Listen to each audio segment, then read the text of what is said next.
Hello GGP junior coaches, welcome back to another Team Buildr tutorial. Today we're going to be going over adding exercises to our exercise library. This may be something that you come across when adding in exercises from the communication sheet to a workout. We're going to be working here in our forwards calendar that we were previously working on. We're going to go ahead and we're going to add an exercise. And this exercise that we're going to add is a rear foot elevated dumbbell split squat. This exercise is not currently in our exercise library, so we're going to go ahead and we're going to hit add rear foot elevated dumbbell split squat. When we do that, a panel appears to add new lift. So what we're going to do is we're going to go through the options here. First one being our tracking type. You can either select none, max weight 3 rep max, highest entered weight, or highest number of reps. So if you add in the max weight 1 rep max or 3 rep max, it'll take what the athlete inputs and it'll calculate an estimated 1 rep max or 3 rep max based on your selection. We're going to go ahead, we're going to select max weight 3 rep max, and we can also link this exercise to another max item. So what we can do is we can hit this drop down and we can correlate this movement to, say, a barbell split squat. So if we want to link this to a barbell split squat, the link percentage of the max, so say if we knew that if our athletes are able to barbell split squat 100 pounds and they do their rear foot elevated dumbbell split squat, that should be about 60% of their barbell split squat. That means that when they do 100 pounds here, they should be expected to be able to do 60 pounds for the rear foot elevated dumbbell split squat. And if we keep this checkbox selected, it'll allow the maxes from this new exercises to add or update the linked exercise max. So say if we got a new PR of 70 pounds for this rear foot elevated dumbbell split squat, and it's a 60% link percentage, it will then update our barbell split squat max.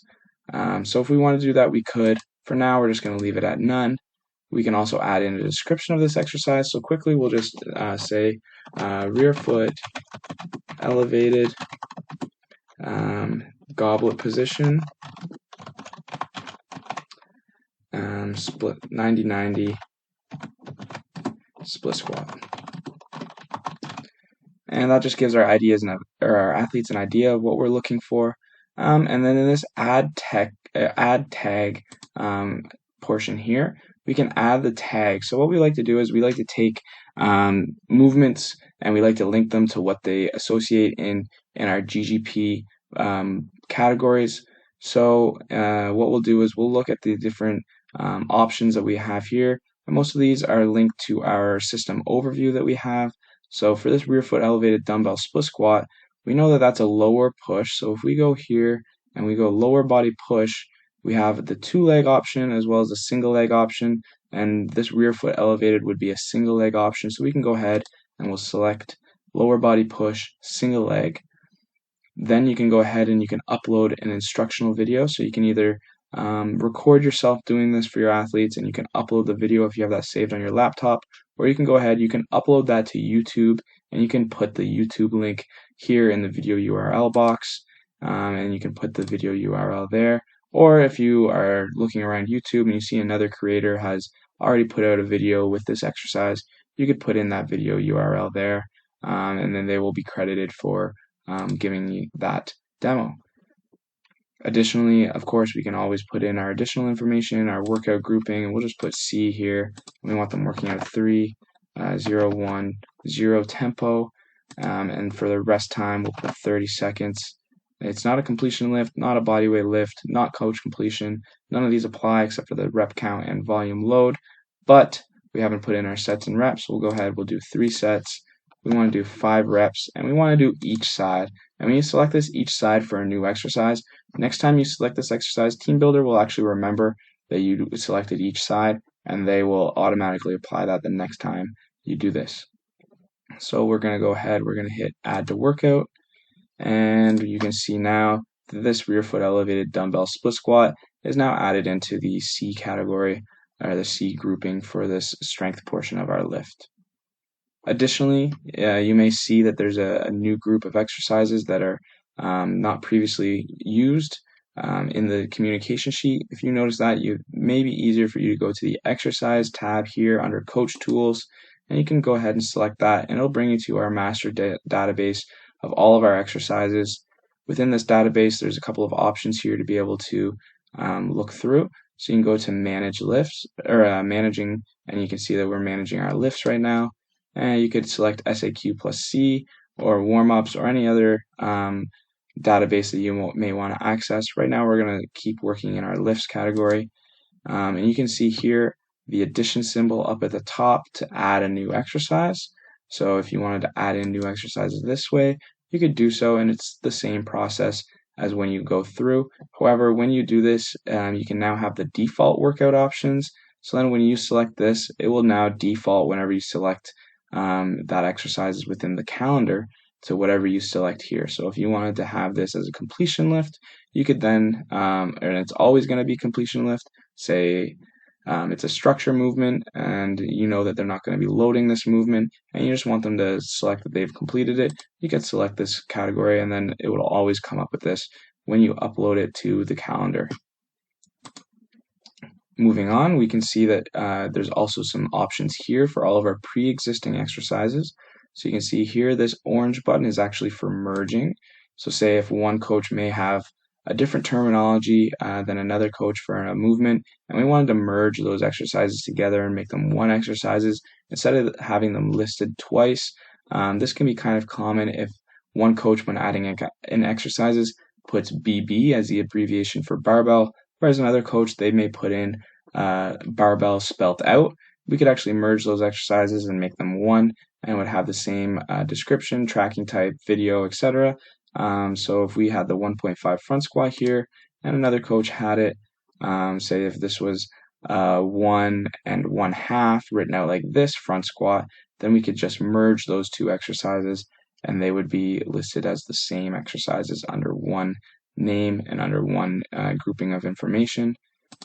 Additionally, we have the blue edit button here. So if we wanted to edit an exercise, we're actually going to edit this 1.5 front squat as we see that it's missing a little bit of information. So we're going to go ahead and hit the blue edit button here. And you can see that there's not currently a tracking type listed to this 1.5 front squat. So we're going to go ahead and we're going to enter in our max weight 3RM as a tracking type. And we're going to link it to our barbell front squat as well. So if we know that we can barbell 100 pounds, say if we want a 1.5 front squat, and we as coaches have figured out that that's about 75% of the link max, we can go ahead and do that. And if we wanted to, we could allow the maxes from this 1.5 front squat to be able to update our barbell front squat maxes. This is especially useful, say, if you're alternating between variations from phase to phase.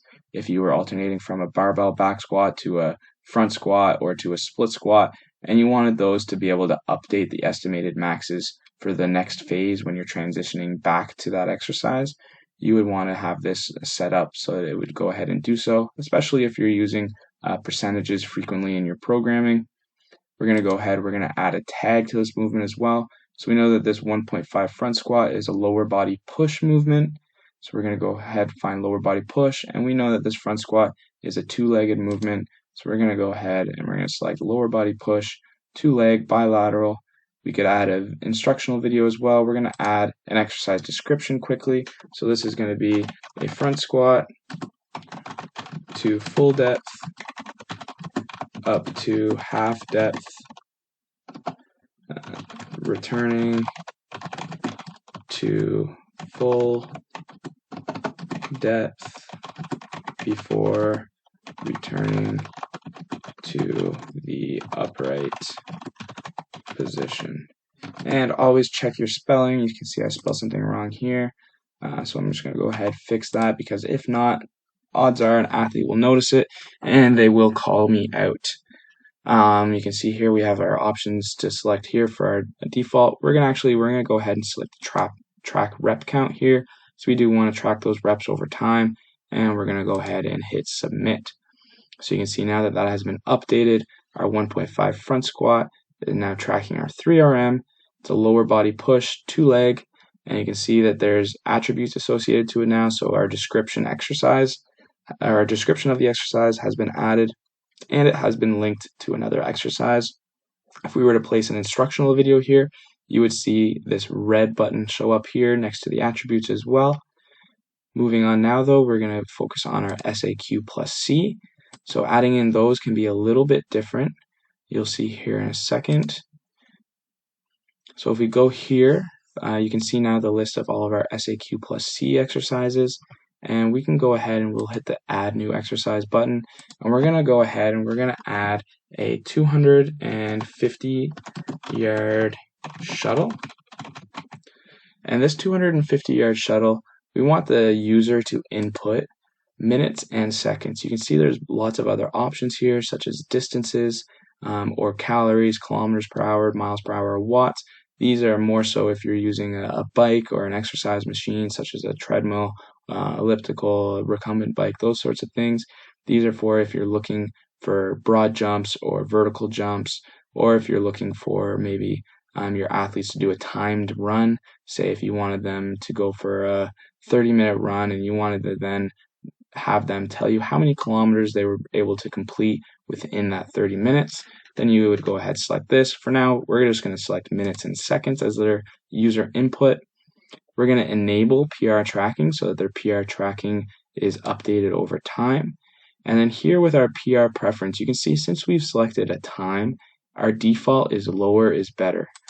But if we were to have a movement here where time is still our input, but the higher value is better, we would want to select that higher value is better. Say if we were going to do a movement where we're looking for them to complete a certain duration, but the longer they can do it, the better. Say if we wanted them to do a 130 RPM bike, and we wanted to see how long they could hold that 130 RPMs, we would still have the minutes and seconds put in here, but then the higher value would actually be better. For now, we're going to keep it default lower is better, and we're going to link it to another PR item. So we're actually going to link this to our, let's say, 1 mile run. And then we can associate the percentage there if we knew what it was. For my guess, we would say 30% or so. That's just a rough estimate. We can then add in the description of the activity. So for the 250 yard shuttle, in order to cover that 250 yards, there could be a number of ways to do this. For us, we're going to say that you'd run 50 yards and back 4 times with an additional 50-yard sprint to finish. You could also word this differently. That's just the way that I visualize it in my head. I'm sure that'll give the athletes at least a pretty good idea. Once again, checking our spelling and our grammar, because you'll hear it from your athletes.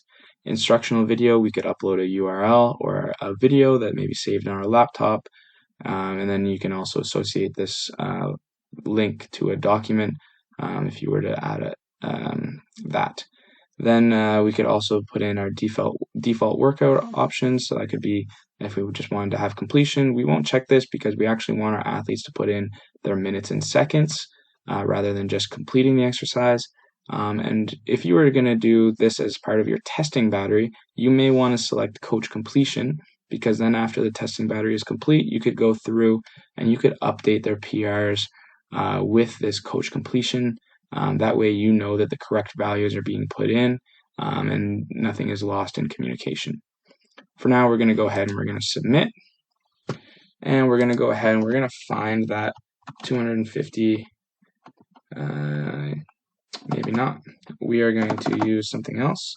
So we're going to go ahead, we're going to go to this half circle and burst. So this was something that I was doing in the summer with my athletes. They didn't have access to timing gates in the summer, so I didn't have a user input. I had completion only. But if I were to be with them and I had my timing gates, I could ask that they put in their seconds for this exercise. That way I can track over time how quickly they're able to complete this half circle and burst. So we could link this to another PR. If we wanted to link it to something else along these lines, we could. And we could also update this with a description of the activity, and then we could also add in an instructional video if we were to choose so. For right now, we're just going to exit. And the final thing you need to know for adding in movements to our database would be adding in our warm-ups. So our warm-ups, it works very similarly. You can see the full list of our warm-ups here. And what we're going to do is we're going to go ahead, we're going to add a new exercise, and we're going to actually add in our cone warm-up. So our cone warm-up, we're going to add in cone game warm-up. So our cone game warm-up is going to be a cone between two partners with a coach giving movement cues and a cone cue.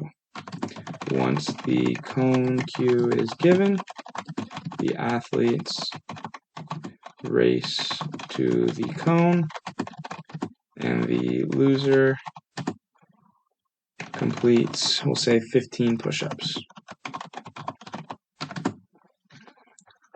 And we'll make sure our spelling is correct there. Make sure this is capitalized because it'll drive me crazy. And there we go. We could add a video URL. We could also link it to a document if we wanted to. You can see there's some return to play protocols here, as well as other documents that other coaches have generated. So what we're going to do is we're going to submit this here. And what we're going to do is we're just going to go through editing a warm-up really quick. So let's go through our FBM. So our FBM, if we wanted to add in something to our FBM, so you can see the description here already. If we wanted to add in a Cossack, but we wanted to do it with a twist. So we wanted to add in with twist. We could go ahead and we could edit that. And then next time that it's shown, this Cossack with twist will be added in there rather than just the simple Cossack. For now, we're going to leave that alone though, and we're going to exit out. And that just about covers everything you need to know about adding exercises into our library. However, I do want to mention that you should keep in mind about the vocabulary and the terminology that we use at GGP. We want to make sure that we're universal in our vocabulary so that if a player has another coach filling in for the day, or if they're doing it on their own and they've heard one coach call it one thing, another coach call it another thing, they're not lost and they're not confused with what we're saying. We want to all be on the same page and we all want to be using our universal language.